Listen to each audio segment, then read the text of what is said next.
나눠보실 하나님의 말씀은 고린도전서 4장 14절부터 21절입니다.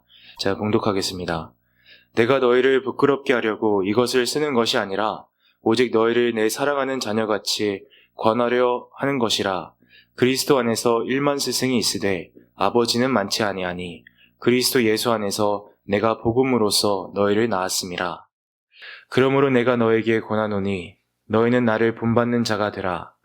이로 말미암아 내가 주 안에서 내 사랑하고 신실한 아들 디모데를 너에게 보내었으니 그가 너희로 하여금 그리스도 예수 안에서 나의 행사 곧 내가 각처 각 교회에서 가르치는 것을 생각나게 하리라. 어떤 이들은 내가 너에게 나아가지 아니할 것 같이 스스로 교만하여졌으나 주께서 허락하시면 내가 너에게 속히 나아가서 교만한 자들의 말이 아니라 오직 그 능력을 알아보겠으니 하나님의 나라는 말에 있지 아니하고 오직 능력에 있음이라. 너희가 무엇을 원하느냐? 내가 매를 가지고 너에게 나아가랴. 사랑과 온유한 마음으로 나아가랴. 아멘. 오늘은 영적인 어버이가 됩시다. 영적인 어버이가 됩시다. 라는 제목으로 말씀을 전하겠습니다. 고린도전서에서 바울은 여러 가지 주제를 다루고 있고요. 그 첫 주제는 바로 분열의 문제였습니다. 그리고 4장은 그 분열의 문제에 대한 부록이라고 할 수 있어요. 이 고린도 교인들이 단순히 분열만 한 게 아니라 이 대다수가 바울에게 등을 돌렸던 것 같습니다. 그리고 그 근본적인 이유 두 가지를 다루고 있는데요. 바로 교만과 이 세상을 향한 사랑이었어요. 이 사람들이 너무 교만했고 이 세상을 너무 사랑했습니다. 그래서 저번 본문에서 바울은 이들을 아주 호되게 책망했습니다. 제발 좀 겸손하라고. 그러니까 너희는 아무것도 아니니까, 하나님이 해주신 거니까 다 은혜니까 제발 좀 겸손하라고 책망했고요. 또 세상에 그만 집착하고 십자가를 지고 주 예수님을 따르라고 호소했습니다. 그러니까 이 세상에서 예수님을 통해서, 예수님을 이용해서 왕이 되는 것이 아니라 오히려 예수님 때문에 이 세상에서 찌꺼기가 되는 것이라고 그렇게 가르쳤습니다. 참 좀 받아들이기 어렵고 거북한 메시지였죠. 그리고 오늘 본문은 이 단락의 결론이라고 할 수 있습니다. 그러니까 저번 본문에서는 이 사람들을 굉장히 호되게 책망했잖아요. 오늘 본문에서는 약간 타이른 다음에 다시 한번 경고로서 이제 마치고 있습니다. 오늘 본문을 통해서 두 가지 메시지를 나누겠습니다. 첫째로 영적인 성숙은 형제 사랑입니다. 그러니까 영적인 성숙은 무엇보다 형제 사랑입니다. 14절 보겠습니다. 내가 너희를 부끄럽게 하려고 이것을, 그러니까 너희들이 책망한 게 아니라 쓰는 것이 아니라 오직 너희를 내 사랑하는 자녀와 같이 권하려 하는 것이라. 방금 전까지 바울이 이들 아주 격하게 혼냈잖아요. 그리고 고린도 교인들에게 일말의 양심이라도 남아 있었다면 굉장히 부끄러웠을 거예요. 하지만 이 사람들을 부끄럽게 만드는 것이 바울의 목적이 아니었습니다. 그러니까 바울의 목적은 그들을 훈계하고 그들을 돌이키게 하는 것이었습니다. 십자가로, 예수님께로, 그리고 바울 자신에게로. 왜 그랬죠? 이들을 사랑했기 때문입니다. 자기 자식처럼 여겼기 때문이에요. 그리고 15절에 이렇게 말합니다. 그리스도 안에서 1만 스승이 있으되 아버지는 많지 아니하니 그리스도 예수 안에서 내가 복음으로써 너희를 낳았음이라. 여기서 약간 거의 민망하다 싶을 정도로 바울이 자신의 마음을 다 보여주고 있는데요. 그러니까 자녀처럼 이 사람들을 사랑한다는 거예요. 내가 너희를 정말 너무너무 사랑한다. 내 자식처럼 사랑한다라고 고백하고 있습니다. 그리고 바울은 여기서 다른 교사들과 자신을 구별하고 있는데요. 이 고린도 교인들에게는 많은 교사들이 있었습니다. 아볼로도 있었고 베드로도 있었고 또 수많은 그 거짓 교사들도 있었어요. 하지만 바울은 그들에게 단순한 교사가 아니었습니다. 단순한 스승이 아니었어요. 영적인 아버지였습니다. 이제 두 가지 의미로 그랬는데요. 첫째로는 바울은 이 교회의 개척 목사였습니다. 이들에게 처음 그 복음을 전한 사람이었어요. 전도한 사람이었어요. 여기 보면 복음으로 이들을 낳았다고 하잖아요. 그리고 둘째로는 정말 자기 자식처럼 이들을 사랑했습니다. 저는 단순히 어떤 사람을 전도한다고 해서 또 단순히 목사라고 해서 그 사람의 그 영적인 어미가 된다고 생각하진 않습니다. 카톨릭을 보면 신부를 아버지라 부르거든요. 전 그것이 옳지도 않고 진솔되다고 생각하지도 않습니다. 가식이죠. 그러니까 누군가의 영적인 어미가 된다는 것은 그 사람을 정말 내 자식처럼 사랑한다는 것을 의미합니다. 그리고 여기서 바울이 정말 이 사람들을 자기 자식처럼 사랑했다는 것을 볼 수 있습니다. 이 고린도 교인들의 수많은 허물에도 불구하고 또 계속해서 그 막장의 끝을 보여줍니다. 그럼에도 불구하고 또 바울 자신을 배신했음에도 불구하고 바울은 이들을 여전히 사랑했습니다. 그리고 그렇게 사랑한 자녀라고 하잖아요. 그렇게 사랑했기 때문에 도무지 포기할 수가 없었던 거예요. 이게 남의 자식이면 포기가 너무 쉽게 잘 돼도 이게 내 자식이면 도무지 포기가 안 되잖아요. 손을 놓을 수가 없잖아요. 아무리 속을 썩여도. 바울이 그랬다는 것입니다. 그런 부모의 마음을 가졌다는 거예요. 그리고 이 마음가짐을 목회자나 교회 지도자라면 반드시 가져야 합니다. 이것이 하나님께서 바라시는 마음가짐이에요. 좀 부끄러운 고백이긴 하지만 솔직히 말씀드려서 전 목사이긴 한데 아직 누군가의 영적인 아버지는 돼본 적이 없는 것 같습니다. 누군가의 교사, 큰형, 큰오빠 노릇은 해봤어도 아비의 노릇은 그만큼 누군가를 사랑해 본 적은 없는 것 같아요. 근데 제가 확실히 아는 것은 이게 아버지께서 저에게 바라는 모습이에요. 그러니까 교인들을 생각할 때 더 많은 애정과 애절함을 갖기 원하시고 또 교인들을 위해서 기도할 때 더 많은 눈물을 뿌리기를 원하십니다. 그런데 이것이 비단 목사뿐만 아니라 우리 모두에게 아버지께서 바라시는 모습입니다. 영적으로 성장하고 성숙하기를 바라세요. 그런데 여러분, 그 영적인 성숙이라는 게 무엇입니까? 단순히 은사와 능력을 더 많이 받고 성경을 더 많이 알아가고 다 좋습니다. 하지만 영적인 성숙은 가장 근본적으로 가장 중요하게 형제를 사랑하는 거예요. 누구처럼? 내 자식처럼. 그게 없으면 다 아무 의미가 없는 것입니다. 그러니까 아버지께서 나를 사랑하시듯이 나 역시 형제를 사랑하는 영적으로 성숙해지는 영적인 어버이가 되는 우리 모두가 됐으면 좋겠습니다. 16절 보겠습니다. 그러므로 내가 너희를 이렇게 사랑하니까 내가 너의 아버지니까 내가 너에게 이렇게 권한다. 내가 너희한테 호소한다. 너희는 나를 본받는 자가 되라. 여기서 바울은 자신의 삶과 가르침을 본받으라고 말하고 있습니다. 호소하고 있어요. 근데 이게 바울 자신이 완벽하기 때문에 아무 흠이 없기 때문에 자신을 본받으라는 게 아닙니다. 이제 바울은 세상이 아니라 십자가를 쫓았잖아요. 마찬가지로 이 사람들에게 세상을 쫓지 말고 세상에 집착하지 말고 자기처럼 십자가를 지고 예수님을 따르라는 것입니다. 그 예수님을 믿는다는 것은 그 예수님을 통해서 내 욕심을 이루는 것이 아니라 오히려 그 예수님 때문에 예수님을 위해서 모든 것을 포기할 수 있다는 것을 말하는 거잖아요.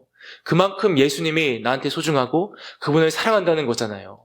그러니까 바울은 그렇게 진솔하게 예수님을 사랑했습니다. 그리고 그렇게 자기처럼 진솔하게 예수님을 사랑하라는 것입니다. 물론 바울도 인간이었어요. 그의 사랑은 부족했습니다. 우리가 똑같이 허물 많은 인간이었습니다. 바울과 한 달, 아니 일주일만 살아보면 그도 참 허물이 많은 인간이었구나를 뼈저리게 깨달았을 거예요. 하지만 그럼에도 불구하고 그렇게 부족함에도 불구하고 바울은 진짜 예수님을 사랑했습니다. 진짜. 그러니까 바울이 여기서 하는 말은 내 이 부족하고 불완전하지만 이 진솔한 사랑, 예수 그리스도를 향한 진솔한 사랑을 본받으라는 것입니다. 진짜 가짜가 아니라 진짜로 예수님을 사랑하라는 것입니다. 여러분 여기서 우리 마음을 좀 돌아봤으면 좋겠어요. 우리 신앙을. 우리도 타인에게 불신자나 초신자에게 예수님을 향한 나를 본받으라고 할 수 있겠습니까? 부족하지만 부끄럽지만 나 예수님 사랑해. 나 진짜 예수님 사랑해. 너도 나처럼 예수님을 사랑해야 돼. 라고 할 수 있겠습니까? 물론 우리 사랑이 다 부끄럽죠. 부족하죠. 하지만 그래도 예수님을 향한 그 진솔한 사랑의 모델이 됐으면 좋겠습니다. 이제 17절 보겠습니다. 이로 말미암아 내가 주 안에서 내 사랑하고 신실한 아들 디모데를 너에게 보내었으니 그가 너희로 하여금 그리스도 예수 안에서 나의 행사 곧 내가 각 교회에서 가르치는 것을 생각나게 하리라. 사실 여기 보내었다는 그 동사의 시제가 좀 애매합니다. 우리 한글 성경에 나온 것처럼 이미 과거에 보냈다는 것도 될 수 있고 아니면 곧 보낸다는 것도 될 수 있어요. 되게 애매한데 16장을 보면 아직 디모데가 고린도에 도착을 하지 않았습니다. 그래서 제 생각으로는 디모데를 먼저 보냈는데 이 편지를 보내기 전에 디모데는 여러 군데를 들렸다가 이 편지가 고린도에 도착한 다음에 고린도에 도착할 예정이었던 것 같아요. 확실하진 않지만 어쨌든 여기서 중요한 것은 바울이 자기가 가장 아끼는, 가장 사랑했던 그 수제자, 자신의 그 영적인 아들 디모데를 고린도에 보냈다는 것입니다. 근데 왜 바울은 안 갔습니까? 왜 안 갔냐면 당시 바울은 에베소에 있었는데 거기서 폭발적인 부흥이 일어났습니다. 도저히 그 짬을 낼 수가 없었어요. 에베소는 고린도에서 멀리 떨어져 있었습니다. 그 에베소는 지금 터키 서부에 있고 고린도는 바다 건너서 그 그리스 남부에 있습니다. 지금도 고린도에서 에베소로 가려면 차로 14시간에서 17시간이 걸린다고 합니다. 그것도 중간에 배를 타야 돼요. 그러니까 그 당시에는 얼마나 오래 걸렸겠습니까? 그러니까 도무지 짬이 안 났던 거예요. 그래서 대신에 자신의 분신 같은, 자신의 가장 아끼는 그 아들, 영적인 아들 디모데를 보냈습니다. 그런데 왜 디모데를 보냈습니까? 간단합니다. 돌아서 버린 이 고린도 교인들의 마음을 돌이키려고 보냈습니다. 여기 바울의 행사라고 나오는데 바울의 길이에요. 바울에도 다시 말해서 바울의 삶과 가르침을 다시 상기시켜 주려고 보냈던 것입니다. 야, 너희들 바울한테 배운 대로 십자가를 쫓아야 돼. 너무 세상에 빠져 있으니까 그 세상을 향한 집착을 내려놓고 십자가를 지고 주님을 따라야 돼. 그걸 호소하려고 보냈다는 것입니다. 그런데 여러분, 이 교만하고 강팍했던 고린도 교인들이 고분고분 순종했겠습니까? 자, 스포일러를 드리자면 좀 안타깝지만 여기서 디모데는 그 임무를 실패했습니다. 돌이키는데 실패했던 것 같아요. 그리고 여기를 보면 바울은 이 십자가의 도를 비단 고린도 교회에서만 전했던 것이 아니라 모든 교회에서 가르쳤다고 합니다. 그러니까 바울은 어디를 가서 전도를 하든 이렇게 전도하지 않았어요. 여러분, 예수님을 믿으면 다 잘 될 것입니다. 복을 받을 것입니다. 이렇게 전도하지 않았습니다. 이렇게 전도했어요. 오히려 여러분, 예수님께서 당신을 위해서 생명을 주셨듯이 당신도 예수 그리스도를 위해서 십자가를 지고 고난을 받으십시오. 세상을 따르는 것이 아니라 주 예수 그리스도를 따르십시오 라고 전했다는 거예요. 오늘날 그 대부분의 목사들의 메시지와 사뭇 다르지 않습니까? 그런데 이것이 참 복음이라는 것입니다. 참 복음. 그리고 바울은 자기가 그렇게 사랑하는 이 자녀들이, 고린도인들이 이 참 복음으로 참 길로 돌아오기를 간절히 바랬습니다. 정말 간절히 바랬어요. 여러분들 자녀가 있는데 신앙에서 벗어나는 모습을 본다면, 그리고 내 신앙이 깨어있다면 얼마나 가슴이 절절하겠습니까? 내 자식이 주님께로 돌아와야 되는데 저렇게 나아가면 안 되는데 얼마나 눈물이 나오겠습니까? 그것이 오늘 바울의 마음이었다는 것입니다. 그 마음이, 그 공감이 가십니까? 여기서 많은 것들을 배울 수 있는데요. 오늘은 바울의 마음에 집중했으면 좋겠습니다. 우리가 다 바울처럼 영적으로 성숙해야 되는데 영적인 성숙은 다시 말씀드리지만 무엇보다 형제를 사랑하는 것입니다. 그 바울의 형제를 사랑하는 것이 무엇인지를 우리에게 보여주고 있어요. 그게 뭐죠? 내 자식처럼 사랑하고 포기하지 않는 거예요. 포기하지 않는 거. 이렇게 우리 아버지께서 우리 사랑해 주지 않으셨습니까?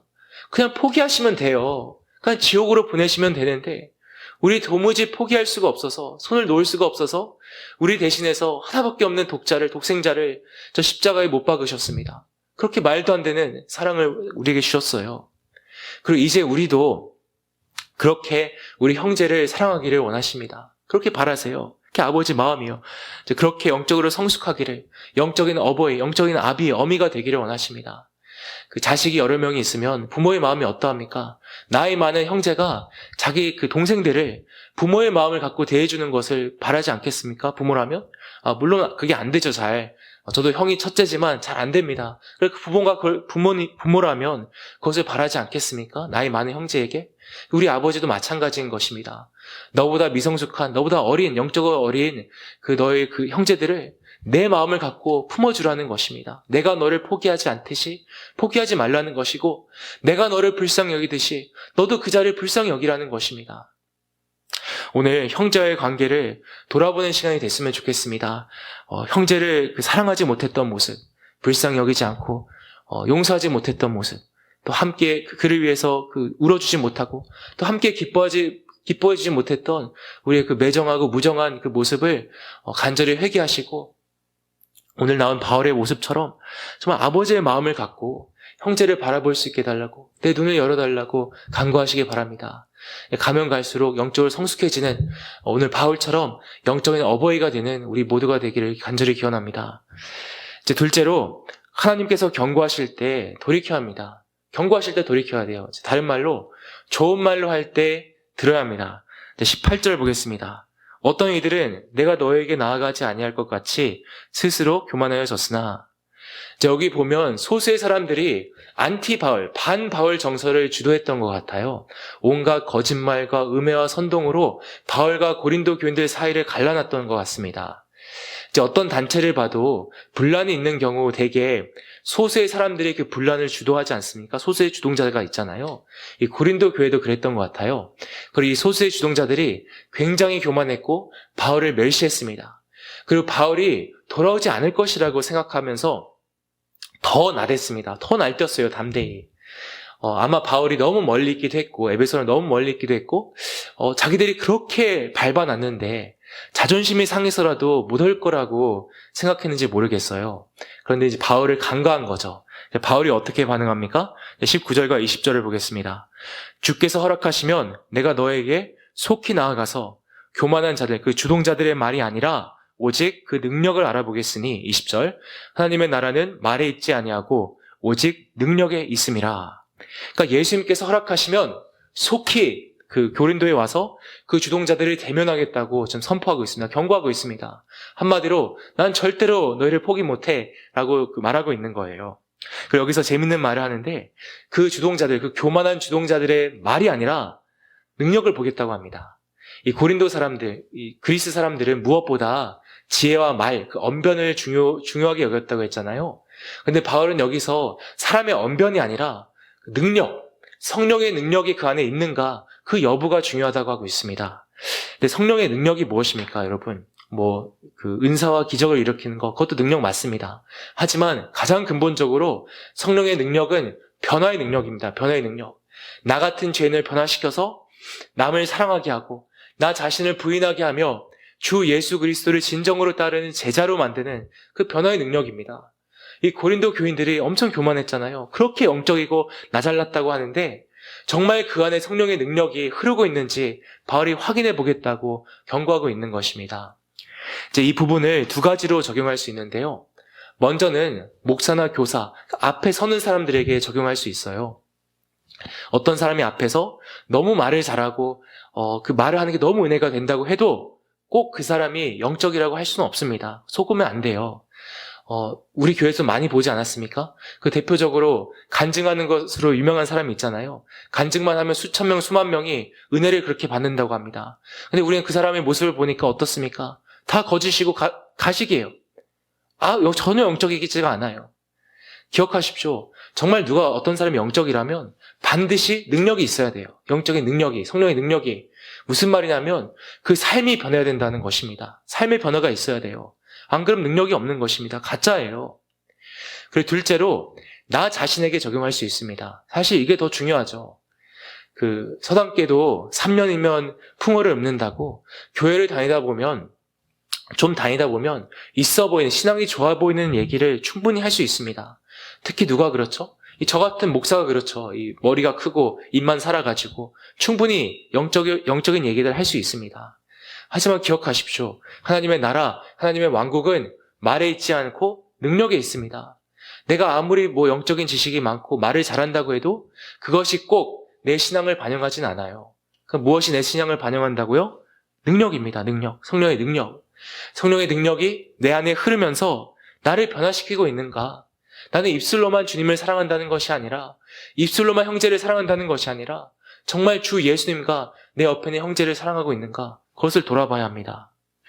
여러분, 우리 안에 정말 성령님의 능력이 흐르고 있습니까? 난 진솔하게 주님을 사랑합니까? 옆에 있는 형제를 사랑합니까? 아니라면 찬송과 기도와 말씀으로 더욱더 하나님과 시간을 보내야 합니다. 여러분, 왜 우리에게 능력이 없습니까? 왜 변화가 없습니까? 왜 다 입만 살아있습니까? 간단합니다. 성령님과 충분한 시간을 보내고 있지 않아서 그래요. 우리 자신을 자동차를 비유하자면 충분한 시간을 두고 주유를 해줘야지, 기름을 넣어줘야지 차가 나갈 거 아닙니까? 우리도 마찬가지예요. 충분한 시간을 갖고 하나님과 보내야지 그 진정한 변화가 우리 삶에서 일어나는 것입니다. 저는 우리가 가면 갈수록 더 많은 영적인 지식과 통찰력, 이 성경을 더 많이 깊이 알기를 바랍니다. 하지만 기억하시기 바랍니다. 그 하나님의 왕국은 어디 있다고요? 말이 아니라 능력이 있습니다. 단순히 더 많이 알고 말을 잘한다고 해서 꼭 영적인 게 아니에요. 실제로 성령의 능력이 나를 예수님처럼 변화시켜야 합니다. 가면 갈수록 성령의 능력이 우리 안에 흐르면서 예수님처럼 변하는, 정말 형제와 주 예수님을 사랑하는 우리 한 사람이 됐으면 좋겠습니다. 이제 마지막으로 바울은 경고로서 이 단락을 끝내고 있습니다. 이제 21절, 너희가 무엇을 원하느냐? 내가 매를 가지고 너에게 나아가랴. 사랑과 온유한 마음으로 나아가랴. 그러니까 좋은 말 할 때 잘 들으라는 것입니다. 여기 보면 이 고린도 교인들 향한 바울의 애증과 또 이 둘 사이의 그 팽팽한 긴장감을 볼 수 있습니다. 저는 이 구절을 보면서 우리 아버지의 마음을 생각하게 됐습니다. 우리 아버지도 우리가 말을 안 들으면 결국에는 매를 대십니다. 그 누구보다 오래 참으시지만 결국에는 매를 대세요. 우리 아버지는 절대로 우리를 오냐오냐 키우지 않으십니다. 그 잠언을 보면 하나님께서 어떤 말을 굉장히 많이 반복하시는데요. 그게 뭐라고 하시냐면 자식에게 매를 대라고 하십니다. 자식을 사랑하면 매를 대라고, 심지어 채찍질하라고 하십니다. 매를 안 대면 자식을 사랑하는 게 아니라 미워하는 것이고 애를 망치는 것이라고 반복해서 말씀하세요. 근데 그거 아십니까? 우리 아버지는 솔선수범을 하시는 분이세요. 우리에게는 너 자식 때리라고 한 다음에 본인은 차마 못 때리는 분이 아니십니다. 눈물을 머금고 때리십니다. 한편으로 저는 모든 고난이, 모든 아픔이 하나님의 매라고, 하나님의 심판이라고 생각하지는 않습니다. 어떤 큰 문제가 생긴다고 해서, 큰 병이 난다고 해서 무조건 그게 죄의 결과야 라고 할 수 없어요.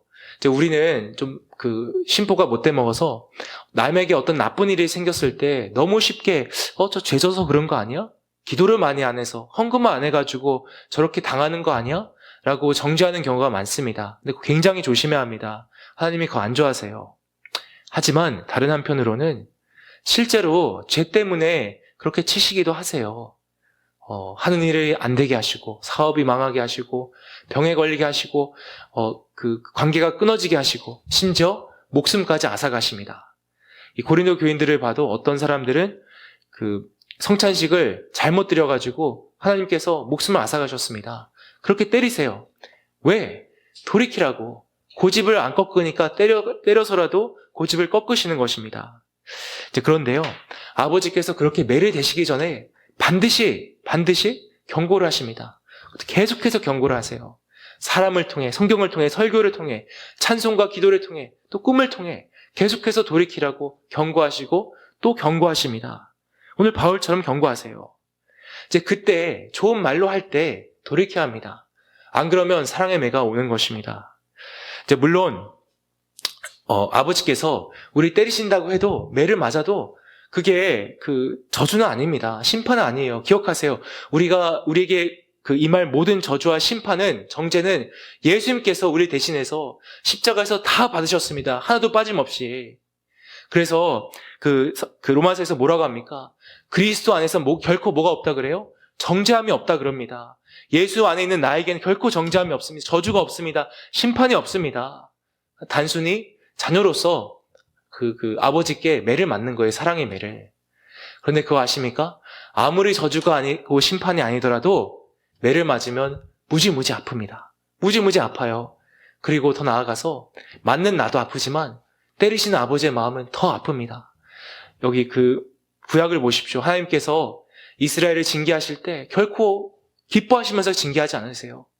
너무너무 아파하시면서 그 찢어지는 마음을 갖고 절규를 하시면서 징계를 하십니다. 그렇게 아파하세요. 그래서 여러분, 우리가 지혜롭다면, 그리고 아버지의 마음을 조금이라도 안다면 경고하실 때, 좋은 말로 하실 때 돌이켜야 합니다. 그것이 서로에게 좋습니다. 나에게도 좋고 아버지에게도 좋습니다. 오늘 우리 마음을 돌아봤으면 좋겠습니다. 지금 아버지께서 우리 각자에게 경고하고 있는 부분이 있습니까? 어떤 죄, 습관, 태도, 마음가짐, 형제를 대하는 마음, 그러니까 성령께서 내 안에 너 그러면 안 돼 라고 경고하는 부분이 있습니까? 그러면 지금 오늘 경고하실 때, 말로 하실 때 돌이켜야 합니다. 회개해야 합니다. 우리가 인간이라서 너무 고집이 세잖아요. 하지만 아버지께서는요, 결코 꺾이지 않으세요. 오늘 바울이 고린도 교인들을 포기 못했듯이 우리 아버지도 절대로 우리를 포기 못하십니다. 무슨 수를 써서라도, 매를 대서라도 반드시 돌이키십니다. 그래서 그 전에 돌이키는 그 은혜가, 그 겸손함이 있기를 간절히 기원합니다. 말씀을 맺겠습니다. 성령의 능력으로 오늘 바울이 보여줬던 영적인 어버이의 모습을 본받기를 바라고, 또 아버지께서 경고하실 때 돌이키는 그 지혜가 있기를, 또 아버지를 향한 사랑이 있기를 기원합니다. 기도하겠습니다.